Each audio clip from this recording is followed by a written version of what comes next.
An aircraft engine repair shop just took a $1.465 billion order from a hyperscaler. Not for engines. For power turbines, built out of retired jet engines, delivered in 2027. So here's my call. FTAI Power does more than $600 million of EBITDA in 2027, at 55% odds. Management's own number is $450 million, and they've said that assumes materially fewer than 100 units delivered. I think the conservative case is too conservative. Meanwhile, the stock is 33% below its high.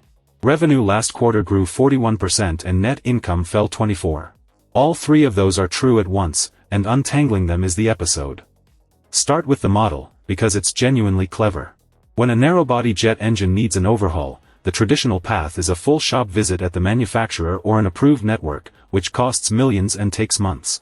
FTAI breaks the engine into modules and repairs or swaps only the module that needs work. Cheaper for the airline, faster back on wing, and the margin comes straight out of the engine maker's aftermarket.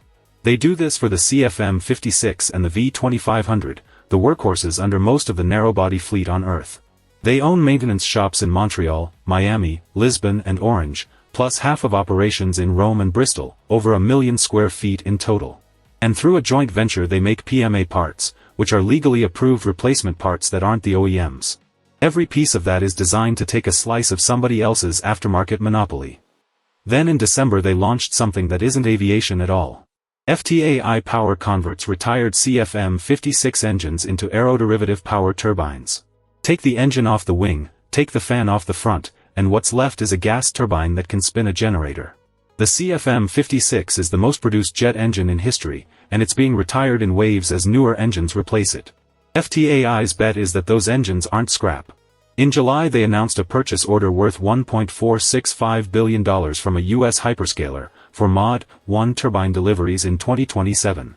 The customer isn't named, so I won't guess. But think about what just happened. A company that fixes airline engines is now selling on-site generation to a data center operator who cannot get grid power fast enough. Now the numbers, and they don't read the way you'd expect. Total revenue was $953 million, up 40.9%. Aerospace products revenue alone was $692 million, up 64.5%. Maintenance contract revenue nearly tripled. And net income fell. $125 million against $165 a year ago. Down 24.4%. Adjusted EBITDA was $291.4 million, and module production rose 61% to 296 units in the quarter.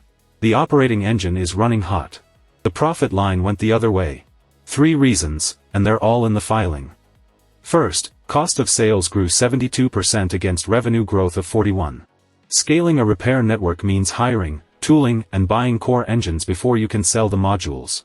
Second, and this is the one most people miss, the gain on selling assets into FTAI's own partnership vehicle collapsed from $34.6 million to $2.5 million. That gain was real income last year, and it mostly isn't there anymore. Third, interest expense was $64 million for the quarter, essentially flat year over year. On a growing business, flat interest looks like leverage working for you. On a quarter where margins compress, it's just a fixed toll. So the honest read is that none of the 3 is a demand problem. 2 are transition costs and 1 is a financing cost. But they're real, and the market marked them down. Here's how far the transformation has gone, and it happened faster than the coverage did. Aerospace products did $875 million of the $953 million total. That's 91.8% of revenue from the repair business. A year ago the leasing sidelines, lease income, maintenance revenue, asset sales, were 27% of revenue. This quarter they're 7.4%. That's not a decline, it's a deliberate move. Assets went into the Strategic Capital Initiative, an outside partnership FTAI sells into and then services for a fee. Capital light on paper, and it's why lease income fell 55% while the company grew 51%.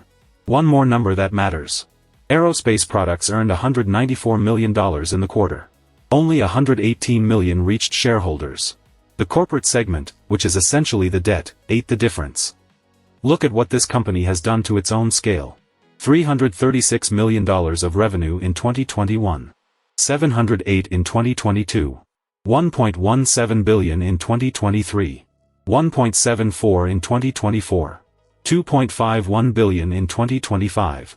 More than 7 times bigger in 4 years, and the first half of this year ran 51% ahead of last year's first half. I'm deliberately not annualizing that into a 2026 number, because FTAI doesn't guide revenue. It guides segment EBITDA. What it did guide is aerospace products EBITDA of $1.05 billion for this year, reaffirmed, and aviation leasing EBITDA of $475 million, revised down. That split tells you where confidence sits and where it doesn't. 7 names on screen, and the last column is the whole argument. GE Aerospace, $384 billion, down 4.8% from its high. RTX, $300 billion, down 1.2. HEICO, $51 billion, down 2.5. Transdigm down 16. AerCap down 4.5. FTAI, $22 billion, down 32.9%. Every large aftermarket name is within about 16% of its high. The one that grew revenue 41% last quarter is the one that got cut by a third. The market is not discounting aviation aftermarket. It's discounting this company specifically, and I think it's discounting 3 things: the missed earnings line, the cut to the cash flow guide, and a balance sheet we should look at directly. This is the part that should make you slow down. Total debt is $3.5 billion. Shareholders' equity is $404 million. That's roughly 8.7 times, which is a lot for any business, let alone one entering a new industry. Interest runs about $256 million a year and doesn't shrink as the company grows. Now the other side, honestly stated. $0 of that debt is due within 12 months.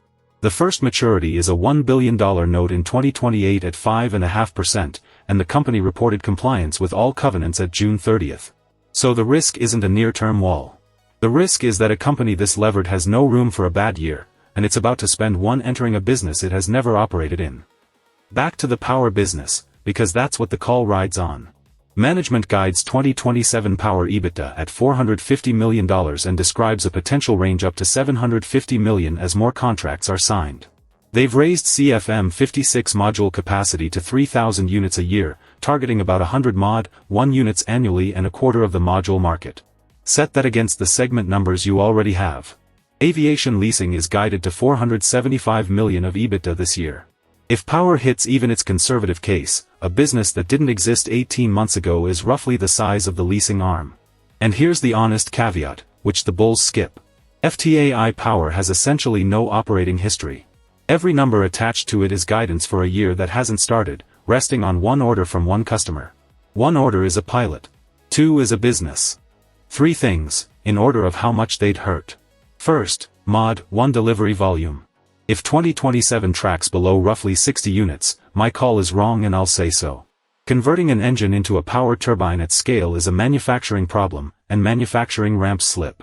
Second, the module engine itself. Aerospace products EBITDA is guided to $1.05 billion for 2026. Miss that and the story stops being about power, because the core business funds everything. Third, financing. At 8.7 times equity, any new raise on worse terms compounds quickly. And notice the adjusted free cash flow guide was already cut once this year, from $915 million to $878. There's also a supply constraint worth naming. FTAI needs used CFM56 engines to feed both businesses, and that supply is tight enough that it limits the company's own leasing fleet. So where does this land? Base case, around 55%, Power clears $600 million of EBITDA in 2027, sitting in the middle of management's own range, and the market re-rates a company that turns out to have 2 engines instead of 1. Bear case, roughly 30%, the Mod 1 ramp slips a year the way first-of-a-kind manufacturing usually does, the leasing guide gets cut again, and the leverage means the equity absorbs all of it. The third case is the structural one, and it's why this name is interesting at all. The CFM56 retirement wave and the data center power shortage are 2 completely unrelated trends that happen to intersect inside one company's inventory. If that intersection is real, FTAI stops being an aviation stock. If it isn't, FTAI is a levered MRO business trading at 47 times. 3 signals, each with a number attached. First, module production per quarter. 296 units last quarter, up 61%. That's the physical input to everything, both the aviation business and the turbines, so it's the cleanest read on whether the machine is actually scaling. Second, aerospace products EBITDA against the $1.05 billion guide, checked every quarter. That's the core, and it pays for the experiment. Third, a second named power customer. One purchase order from one hyperscaler is a pilot program. A second one turns it into a market, and that's the single event most likely to re-rate this stock. Catalysts: the October print, the February guide with the first full 2027 numbers, and the first Mod 1 deliveries during 2027. Upstream is the supply of used CFM56 engines, which is tight. Downstream is unusual enough to be worth saying out loud. This company's customers are now airlines and data centers at the same time.